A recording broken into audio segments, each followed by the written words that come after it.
अच्छी खबर नहीं है। भवानीपुर से वो पीछे चल रही है। नंदीग्राम और भवानीपुर से दोनों ही सीटों से शुभेंदु अधिकारी ताल ठोक रहे थे और यहां से वो दोनों सीटों से आगे चल रहे हैं। यानी शुभेंदु अधिकारी का क्रेज फिलहाल तो इन आंकड़ों में हमें प्रत्युष दिख रहा है। बिल्कुल, सबसे पहले तो आप अपने स्क्रीन पर सबसे ऊपर देखिए, पश्चिम बंगाल में ये जो टैली है ये क्या कह रही है। 100 सीटों पर टीएमसी, 120 पर बीजेपी, यानी कि टीएमसी को आप कम नहीं आ सकते। टीएमसी भी पूरी तरीके से फाइट में बनी हुई है। 293 सीटों पर काउंटिंग हो रही है, यानी कि जादुई आंकड़ा चाहिए 147 का। बीजेपी को रुझानों में और 27 सीट चाहिए, तब वो जादुई आंकड़े को टच कर लेगी। यहां 47 सीट चाहिए टीएमसी को।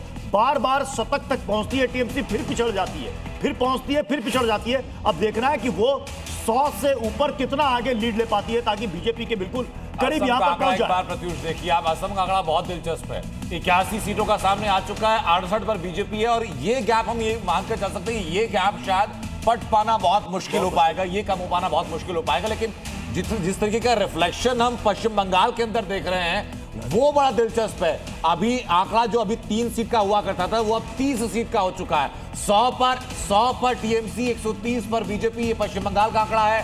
पुडुचेरी में 29 सीटों का आंकड़ा सामने आ चुका है, बीजेपी 22 पर आ चुकी है। पुडुचेरी में भी आंकड़े बहुत ज्यादा बदलेंगे, इस बात की संभावनाएं फिलहाल आंशिक तौर पर कम नजर आती हैं। तमिलनाडु में डीएमके 75 हो चुकी है।